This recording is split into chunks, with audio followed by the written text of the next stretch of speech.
O Senhor esteja convosco. Proclamação do Evangelho de Jesus Cristo segundo Marcos. Naquele tempo, Jesus entrou de novo na sinagoga. Havia ali um homem com a mão seca.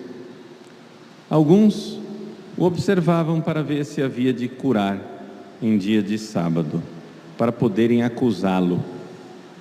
Jesus disse ao homem de mão seca: levanta-te e fica aqui no meio. E perguntou-lhes: é permitido no sábado fazer o bem ou fazer o mal? Salvar uma vida ou deixá-la morrer? Mas eles nada disseram. Jesus então olhou ao seu redor, cheio de ira e tristeza, porque eram duros de coração, e disse ao homem: estende a mão.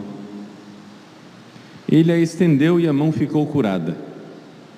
Ao saírem, os fariseus e os partidários de Herodes imediatamente tramaram contra Jesus a maneira como haviam de matá-lo. Palavra da salvação.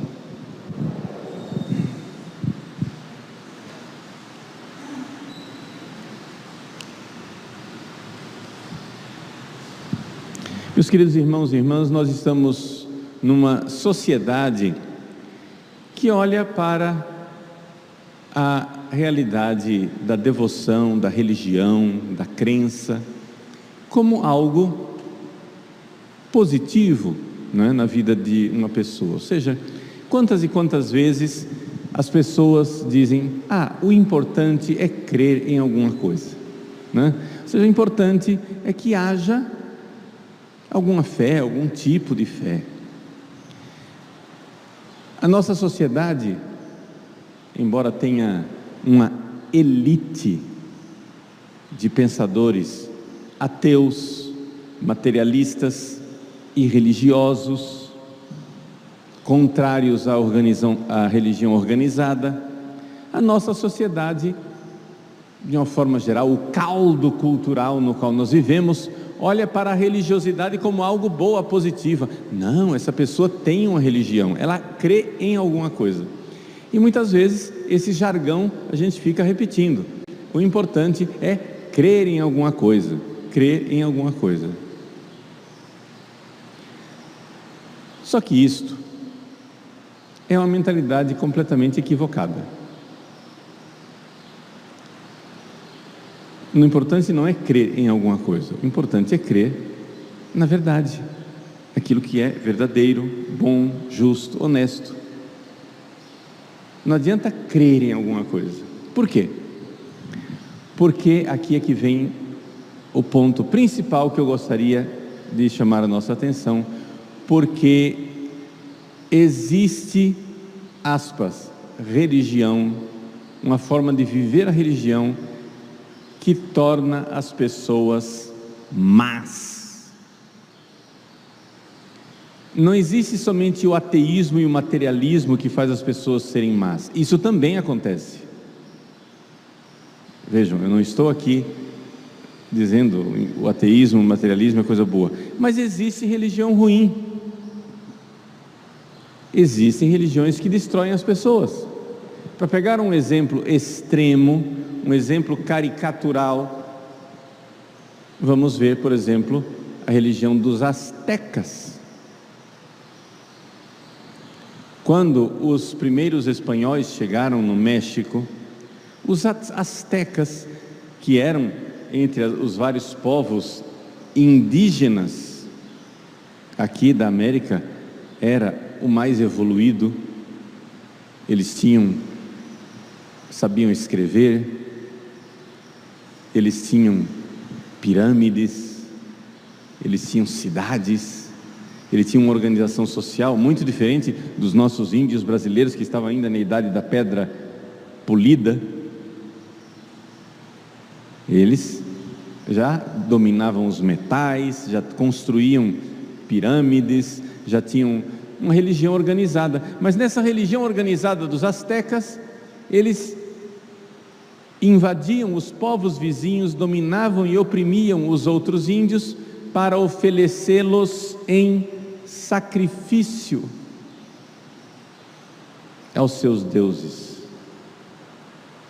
Ou seja, a religião asteca era uma religião de destruição e de morte. Eles ofereciam sacrifícios humanos, todos os dias tinham que matar centenas e centenas de pessoas mortas em sacrifícios humanos para agradar os deuses. Agora você olha para uma religião dessa e diz: o importante é acreditar em alguma coisa. Não. Uma religião dessa, ela é anti-humana, ela é antidivina, ela é, poderíamos dizer, a própria religião satânica.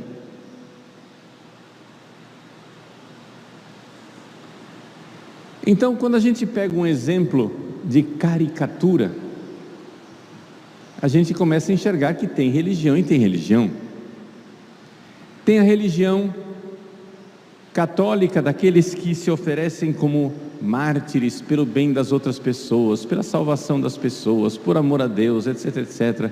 Pessoas totalmente esquecidas de si, que se oferecem em sacrifício, dando a vida pelos pobres, dando a vida para evangelizar os pagãos, dando a vida para testemunhar e amar a Deus.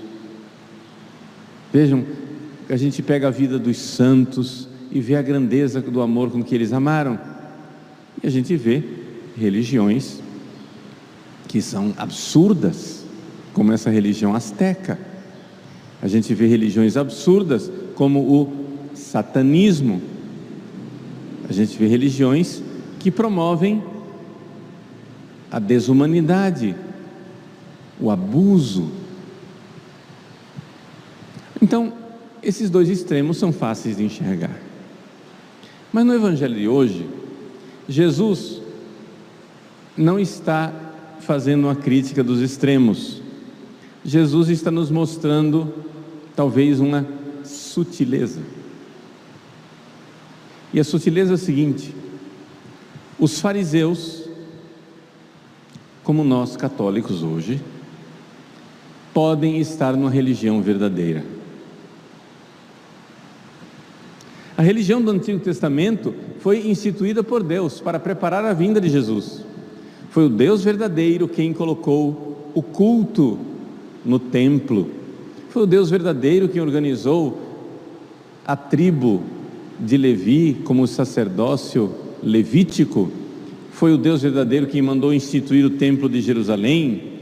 Foi o Deus verdadeiro quem mandou ler a Torá, interpretá-la e colocar em prática. Tudo isso era uma religião verdadeira. Mas é interessante como o coração humano pode transformar a religião verdadeira numa religião destruidora. Por quê? Porque o problema está no coração. Não adianta Deus revelar um maquinário, digamos assim, uma forma de se comportar externamente que é boa, se não for vivido com o coração. Esse povo me louva com os lábios, mas não com o seu coração. Você tem um culto externo, belo e verdadeiro, instituído por Deus, uma verdadeira religião instituída por Deus, mas interiormente no seu coração você não está mudando. E aqui está a verdadeira crítica de Jesus à nossa atitude religiosa.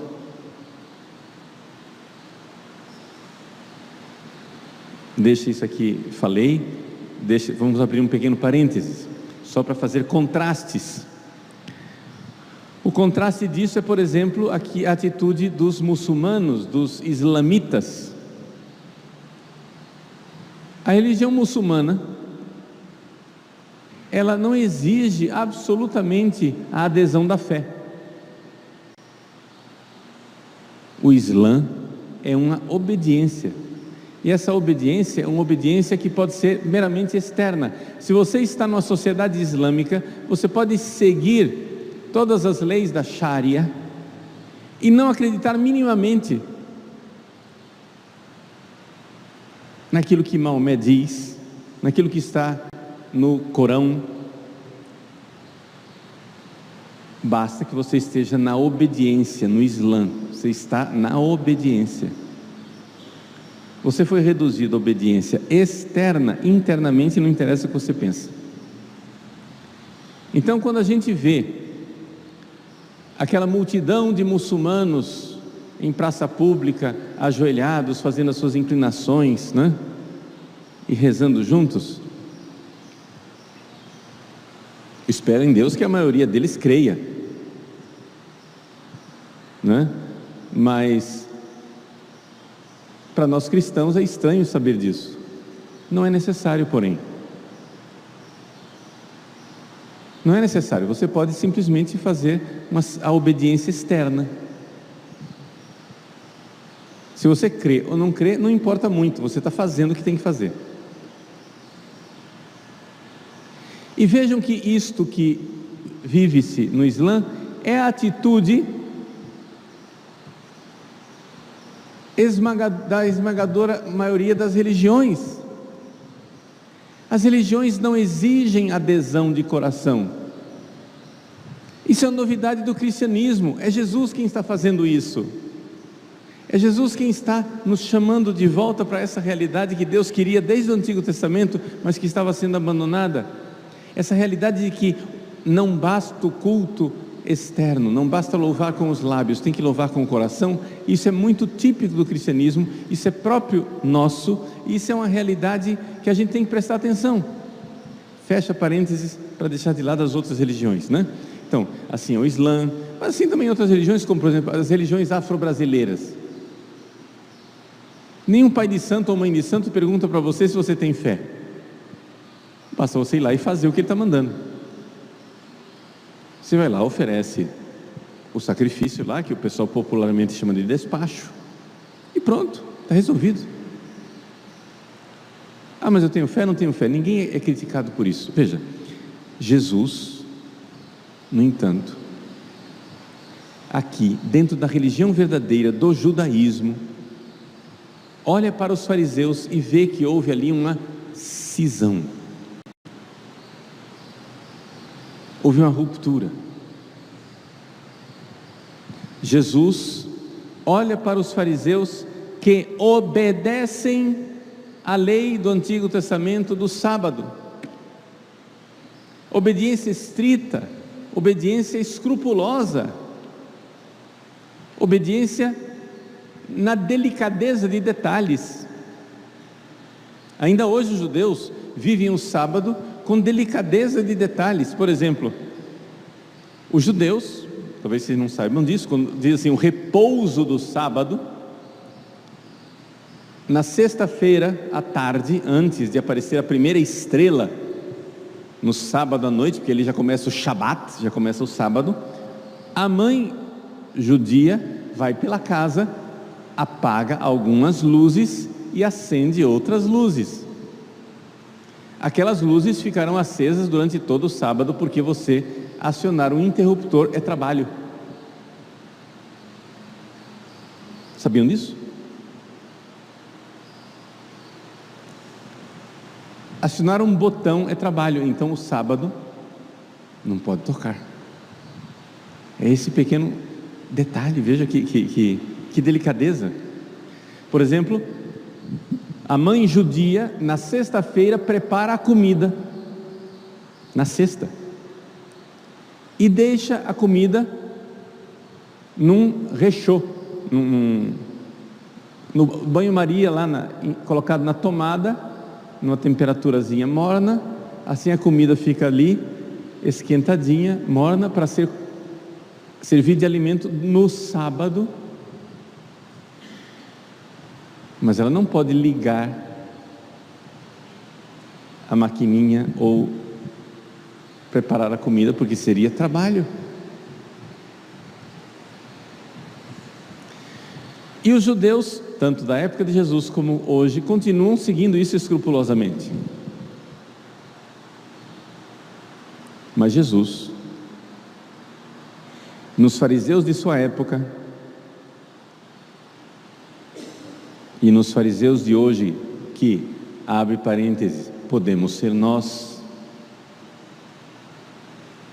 quer chamar a atenção para o fato de que esta escrupulosa e minuciosa obediência à lei de Deus só é agradável a Deus se houver um coração, se houver uma conversão de coração. Os atos externos, somente desprovidos de coração, não são agradáveis a Deus. Jesus está lá numa sinagoga no sábado. Um homem está lá com a mão seca, com a mão atrofiada. Jesus faz uma pergunta aos fariseus: se é bom, se é justo fazer o bem ou o mal no dia de sábado. A resposta seria óbvia. Ora, no sábado, no domingo, na segunda, na terça, na quarta, na quinta, qualquer dia da semana, a gente tem que fazer o bem. O repouso sabático que Deus pede não é um repouso de fazer o bem. Um verdadeiro judeu, se a pessoa está lá baleada na frente dele, morrendo e sangrando, mesmo que seja trabalho, colocar a pessoa dentro do seu carro e levá-la no pronto-socorro, deve socorrer essa pessoa. Vocês estão entendendo?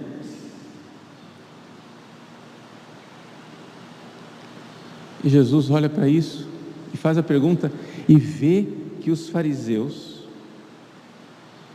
da sua época lá, os fariseus ficam calados. E então vejam a reação de nosso Senhor.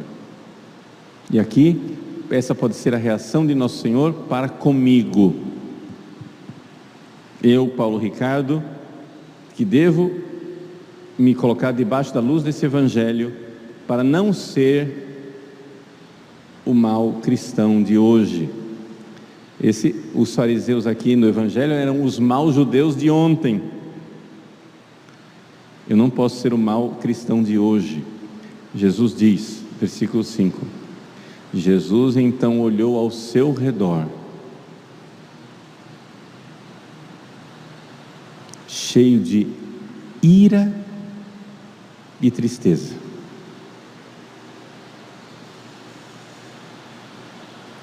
Por que ira e tristeza? Porque eram duros de coração. Esclerocardia, coração duro. Coração duro quer dizer o quê?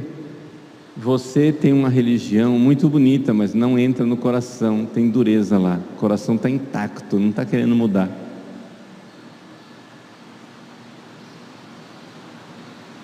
Então vejam, a atitude de Jesus é ira e tristeza. O que quer dizer isso? As mães vão entender. Quando o seu filho apronta uma coisa errada, mãe, você que ama o seu filho fica triste, porque ele está se prejudicando, e você que é uma mãe amorosa fica com raiva daquilo que ele fez. Esses dois sentimentos não se contradizem. Pelo contrário, eles têm que vir juntos.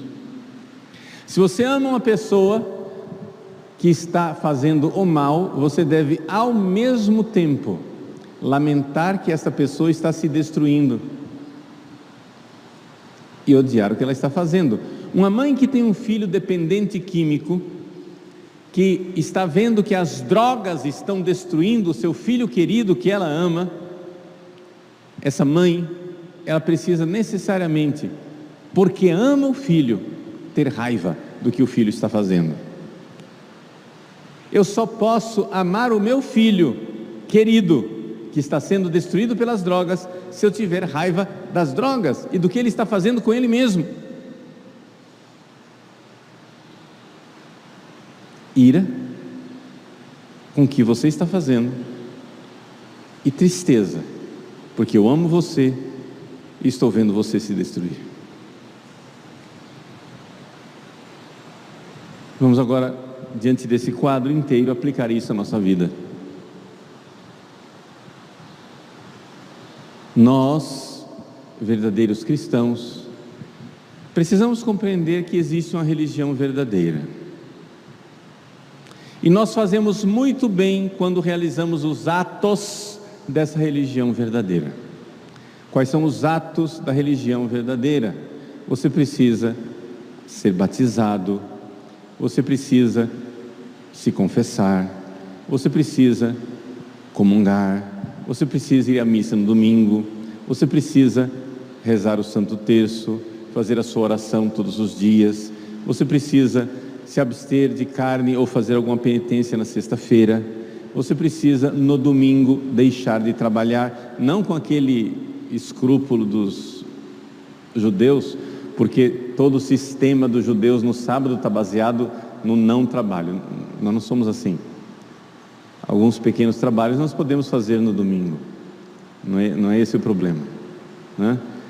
Mas ter um tempo para Deus no domingo, esse é o espírito cristão do domingo. Eu preciso reservar tempo para Deus, não é um dia comum como outro qualquer, e assim por diante. Esses são os atos do cristão. Mas se nós só realizamos esses atos e deixamos o nosso coração confortável, sem querer mudar de vida, sem querer amar, sem querer se converter, se nós só realizamos os atos externos da santa religião, da verdadeira religião, mas não realizamos a mudança interna de coração que nosso Senhor espera de nós, você, meu irmão católico, minha irmã católica, Jesus olha para você com ira e tristeza. Porque embora você esteja na santa e verdadeira religião, esse seu conforto burguês de não querer mudar de coração irá fazer com que você se perca. Irá fazer com que você, por exemplo, como aqueles fariseus da sinagoga de 2000 anos atrás, fique em cima de um pedestal julgando os outros e condenando os outros.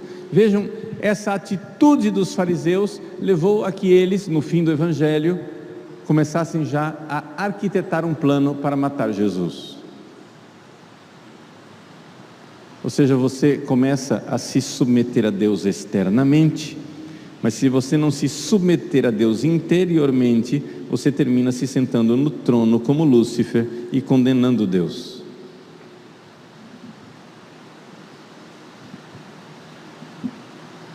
Que atitude terrível desses fariseus de se sentarem no trono e quererem agora condenar o próprio Deus. Deus está lá, Deus se fez homem, Deus nasceu da Virgem Maria, Deus está ali pregando diante deles, Deus está curando a mão seca daquele homem, e eles se sentam no trono do seu farisaísmo para condenar o próprio Deus à morte. Esse sujeito precisa morrer. Você diz assim: mas padre, eu jamais faria isso. Eu digo: meu irmão, nada como um dia depois do outro. Você jamais faria isso deste jeito, mas deixa eu dizer o que você faria. Você vem à igreja, vai à missa, reza o terço, faz jejum, faz aquilo, faz tudo o que é certo da religião certa, mas se o seu coração não muda, um dia Deus vai contrariar você. As coisas vão acontecer de um jeito que você não queria, e você vai se sentar na cátedra como um fariseu e condenar Deus e dizer: onde é que está Deus? Cadê Deus nessa hora? Por que Deus não está fazendo o que eu quero? E você novamente se sentar no tribunal dos fariseus e condenar Deus à morte. Não fisicamente, porque Ele não está fisicamente diante de você, mas você, com todos os atos de justiça da sua religião católica, será o novo fariseu que condena Deus à morte, porque se submeteu fisicamente a Jesus, fazendo os atos externos de Jesus, mas burguesamente confortavelmente, preguiçosamente, não quis mudar o próprio coração, não quis mudar a própria mentalidade. E aí, quando Deus contraria a sua mentalidade, você se senta no tribunal e condena Deus à morte outra vez. Quantos bons católicos, bons entre aspas, bons externamente, bom na avaliação geral das pessoas, terminam sendo pessoas revoltadas contra Deus, descrentes, sem fé. Ou seja, fica pior a emenda do que o soneto. É o remendo novo no pano velho, né? Então vamos lá. A mensagem do Evangelho de hoje é: não basta crer em qualquer religião. Não. Nós temos que crer na religião verdadeira e nos submeter às práticas da religião verdadeira. Mas este é o primeiro passo, não é o último passo. O último passo é a conversão do coração, é a mudança interior, é quando eu submeto a minha vontade à vontade de Deus. E aqui que está a coisa mais importante. Para que o nosso coração não seja duro, nós não soframos da mesma esclerocardia daqueles fariseus de 2000 anos atrás, e Jesus não olhe para nós com aquela ira e tristeza de uma mãe bondosa que olha com ira e tristeza para o filho que está fazendo coisas erradas e está se destruindo. Nosso Senhor quer a nossa amorosa confiança, mudar o coração, mudar o coração, mudar o coração. Nos incomodemos com isso. Não queremos só ser cristãos por fora. Incomodemo-nos para ser cristãos verdadeiros, cristãos conforme o Sagrado Coração de Jesus. Que São José, nessa quarta-feira, como em todas as quartas-feiras a Ele dedicada, nos ajude a ter um coração verdadeiramente amoroso, como Ele que foi Pai amoroso, adotivo de nosso Senhor Jesus Cristo.